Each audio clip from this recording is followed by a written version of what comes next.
Product constant की SP. बड़ा important question आता है बच्चों, आसान सा टॉपिक है बहुत, ठीक है ना, लेकिन सुंदर क्वेश्चन बनता है इसमें। आसान इन टर्म्स ऑफ क्वेश्चन है, हाँ क्वेश्चन सुंदर बनता है। देखिए केएसपी क्या है, सॉल्युबिलिटी प्रोडक्ट कांस्टेंट है क्या, ठीक है ना। सॉल्युबिलिटी समझते हो ना, सॉल्युबिलिटी प्रोडक्ट का होता है मल्टीप्लिकेशन, सॉल्युबिलिटी का मतलब होता है विलेयता, ठीक है ना, विलेयता गुणांक जिसे कहते हैं हिंदी में। आप एक, हमारे पास कई तरह के सॉल्यूशन होते हैं, कंपाउंड होते हैं, सॉल्ट होते हैं। कुछ वो होते हैं जो पूरे सॉल्युबल हो जाते हैं, पानी में डालो सॉल्युबल। कुछ वो होते हैं बिल्कुल सॉल्युबल, कुछ वो होते हैं जो कम सॉल्युबल होते हैं, जिसको कहते हैं स्फेरेंगली सॉल्युबल। कैसे कहते हैं, स्फेरेंगली या स्केंटी या लेस सॉल्युबल सॉल्ट कहलाते हैं। जैसे इनकी कैटेगरी होती है हमारी, लेट से AgBr है हमारे पास। AgBr सॉलिड है जतिन, हमने इसको पानी में डाला, क्या किया, पानी में AgBr एक्वस बना। अब ये सॉल्ट की जो कैटेगरी है ये हमें ऑलरेडी नोन है, ये स्केंटी सॉल्युबल या स्फेरेंगली सॉल्युबल है, SPARINGLY। कैसी है आपकी, GLY, स्फेरेंगली सॉल्युबल सॉल्ट है हमारा। बात समझ में आई नहीं। स्फेरेंगली सॉल्युबल सॉल्ट को जब आपने सॉलिड को पानी में डाला तो थोड़ा सा तो वो आयन में डिसोसिएट हो गया, थोड़ा सा अनआयोनाइज फॉर्म में रह गया, तभी तो स्फेरेंगली है ना। और अगर सारा का सारा आयन बना लेता तो वो तो कंप्लीट सॉल्युबल होता। तो कहानी क्या बनेगी, आपका Ag आयन बन गया आपका एक्वस, प्लस साथ में क्या बन गया, Br आयन बन गया हमारा क्या, एक्वस।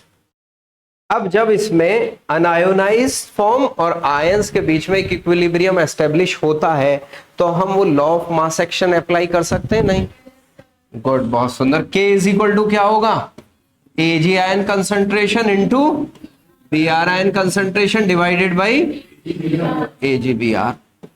बात समझे नहीं।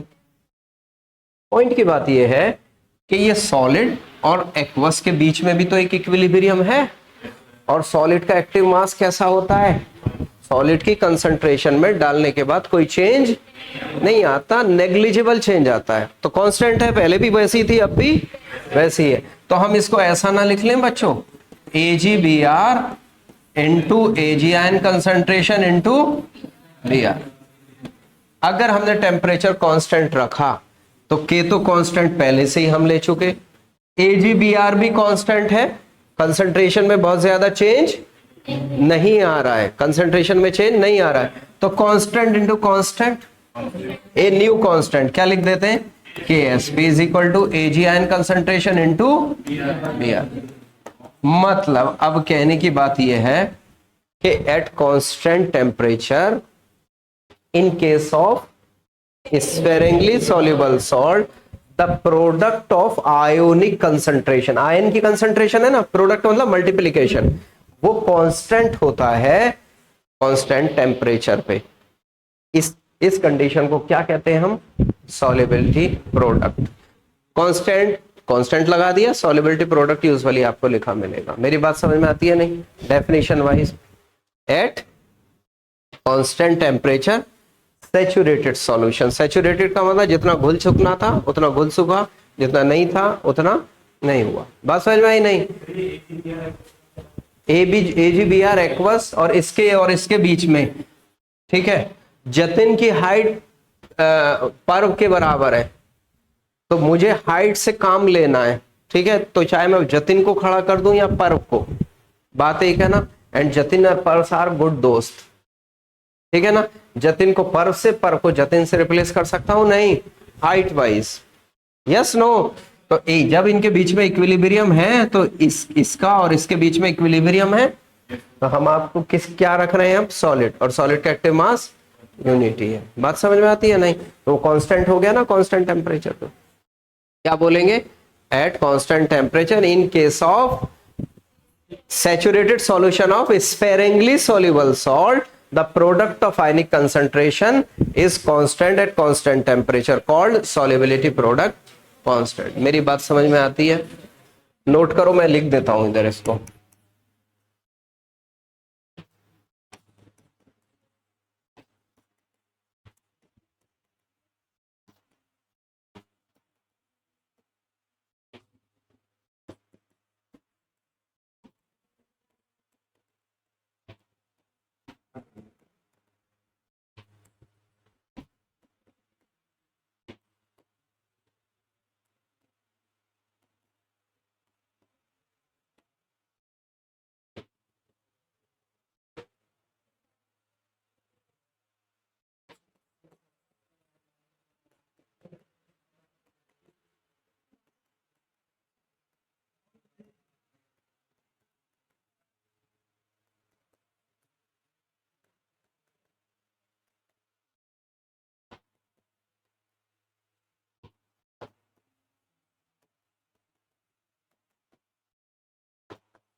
आपका ये डेफिनेशन वाइज भी बन सकती है, कहानी नोट कर लो, याद रखना सैचुरेटेड के लिए है। अगर आपके पास देखिए सॉल्यूशन आपके पास क्या हो सकता है, सैचुरेटेड हो सकता है, अनसैचुरेटेड हो सकता है और प्रेसिपिटेशन हो सकता है। क्या हो सकता है, प्रेसिपिटेशन। प्रेसिपिटेशन का मतलब होता है अवक्षेपण, अवक्षेप बन जाना, किसी का प्रेसिपिटेट हो जाना। सैचुरेटेड देखिए इसको कहते हैं बच्चों केएसपी और इसको कहते हैं हम क्यूएसपी या क्यूआईपी, बल्कि केआईपी लिख लीजिए आप इसको, केआईपी। आईपी का मतलब होता है आयोनिक प्रोडक्ट। अगर सॉल्यूशन आपका बच्चों सैचुरेटेड है तो केएसपी किसके बराबर होगा, केआईपी के बराबर होगा, आयोनिक प्रोडक्ट के बराबर होगा। अगर सॉल्यूशन आपका अनसैचुरेटेड है तो केएसपी आपका बड़ा होगा केआईपी से, यानी सॉल्युबिलिटी उस सॉल्यूट की ज्यादा होगी और ज्यादा सॉल्यूट आप उस सॉल्वेंट में डिसॉल्व कर सकते हैं। केआईपी से बड़ा होगा क्या, केएसपी। अगर प्रेसिपिटेशन होगा तो इसका मतलब सॉल्युबिलिटी अब खत्म हो गई, जो डाल रहे हो बाहर निकल के आ रहा है, इसका मतलब केएसपी क्या होगा बच्चों, छोटा होगा किससे, केआईपी से। ये तीन कंडीशन हमको क्या करनी है, याद रखनी है। This is for precipitation, this is for unsaturation, और जो सॉल्यूशन जो क्वेश्चन हम करते हैं बेसिकली वो किससे करते हैं, सैचुरेटेड सॉल्यूशन के केस में करते हैं। बात जमती है नहीं, नोट करो फिर आगे बढ़ते हैं इसको। अब आता है हमारा इसमें एप्लीकेशन ऑफ सॉल्युबिलिटी प्रोडक्ट, ठीक है। क्या आता है, एप्लीकेशन।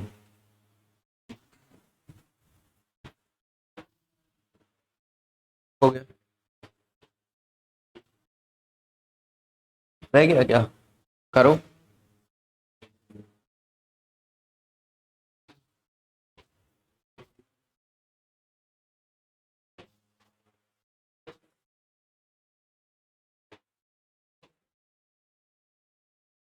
और YouTube पे एक चीज और देखी है मैंने, जब आपका कंटेंट बहुत बढ़िया हो तो चीज चलती नहीं है। नहीं क्या, कंटेंट अगर कमजोर है, फनी है, ऊल जलूल भी है कुछ, तो चीजें ज्यादा चलती हैं, ज्यादा चलती हैं। एक वीडियो मैंने डाला एबनॉर्मल कॉलिगेटिव प्रॉपर्टी, मुझे खुद लगा कि बहुत अच्छा वीडियो, कोई उसके अंदर फ्लुएंस मतलब एकदम फ्लुएंसी थी।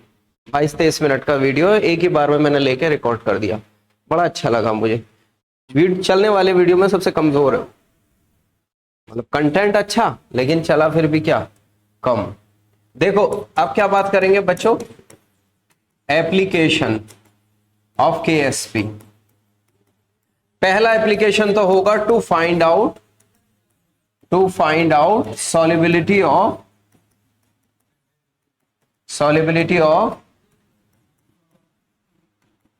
स्पेरेंगली सॉल्युबल सॉल्ट, यानी लेस सॉल्युबल सॉल्ट की। कैसे, फॉर एग्जांपल एक सॉल्ट है आपके पास AXBY, कैसे आयोनाइज होगा बच्चों, ये आयोनाइज होगा XaY पॉजिटिव, इसका ये कोफिशिएंट होता है और इसका ये चार्ज होता है, प्लस YB, इसका ये कोफिशिएंट होता है और ये चार्ज होता है, YBX नेगेटिव। यस नो, हमेशा यही होता है आपका। अगर इसकी सॉल्युबिलिटी S है, ये होता है ना निकम्मो, CaCl2, कैल्शियम पे चार्ज होता है +2 और Cl पे होता है -1 और ये होते हैं 2। तो ये जो 2 आया वो इसके चार्ज की वजह से आया। जब कंपाउंड बनाते हैं तो इसका चार्ज इसको दे दो, इसका चार्ज इसको दे दो, तो क्या बन जाएगा, CaCl2। यही तो हुआ, हमने क्या किया, ये इसका चार्ज बन गया और ये इसका चार्ज बन गया, ये कोफिशिएंट बन जाता है, इसका 2Cl हो गया ना, तो इसका कोफिशिएंट क्या हो गया, Y, और इसका कोफिशिएंट क्या हो गया, X। बात जमेगी नहीं। अगर इसकी सॉल्युबिलिटी S है तो इसकी सॉल्युबिलिटी कितनी, सॉल्युबिलिटी का सिंपल मतलब है मोलर कंसंट्रेशन, मोल पर लीटर, बात समझे नहीं। इसकी कितनी होगी, X इंटू S, इसकी कितनी होगी, Y इंटू S। अगर आप इसका KSP लिखेंगे बच्चों, अगर आप इसका KSP लिखेंगे तो क्या लिखेंगे आप, ए वाई प्लस की कंसंट्रेशन की पावर एक्स, भाई ये कंसंट्रेशन इसकी और जो भी कोफिशिएंट होता है पावर में चला जाएगा, बी इंटू एक्स नेगेटिव की पावर वाई। यस नो, ये इसका रिप्रेजेंटेशन हो गया। बड़ा याद रखना, गलती करोगे आप यहां पे, मैं बता दे रहा हूं। और इसका हमारा मैथमेटिकल एक्सप्रेशन क्या हो जाएगा, ए वाई की वैल्यू कितनी है, ए की कितनी है वैल्यू, एक्स इंटू एस की पावर एक्स, एक्स तो पहले से ही था, और बी की वैल्यू कितनी है, वाई इंटू एस की पावर वाई। मेरी बात समझे नहीं? ये इसका मैथमेटिकल एक्सप्रेशन है। क्या है ये, केएसपी का रिप्रेजेंटेशन है, ये इसका मैथमेटिकल एक्सप्रेशन है। Suppose x is equal to 1, y is equal to 1, ऐसा होगा ना। अब x और y की तो वैल्यू पुट करोगे तो आपके पास KSP क्या हो गया बच्चों, 1 इंटू एस की पावर 1, 1 इंटू एस की पावर 1, तो कितना हो गया, यानी KSP कितने के बराबर आ गया, एस स्क्वायर के बराबर। मेरी बात जमेगी? अगर आपके पास ऐसा हो x is equal to 1, y is equal to 2, या y is equal x is equal to 2, y is equal to 1, बात एक ही होगी, दोनों केसेस में बात एक ही होगी। एक लिख लेते हैं हम, KSP इज इक्वल टू क्या होगा, x है 1, 1 इंटू एस की पावर 1, और यहां 2 इंटू एस की पावर 2, कितना आ गया 4, 2 2 जा 4, और 2 और 1 3, 4s क्यूब। मेरी बात समझाएगी नहीं? ठीक है, अब आगे बढ़ाते चले जाओ, आपका मन चाहे यहां 2 कर लो, यहां 3 कर लो, तो भी बन जाएगी बात। कर सकते हो नहीं? ये है पहला एप्लीकेशन जो सॉल्युबिलिटी हम फाइंड आउट करते हैं। ठीक है, स्पेरिंगली सॉल्युबल सॉल्ट लिख डालो।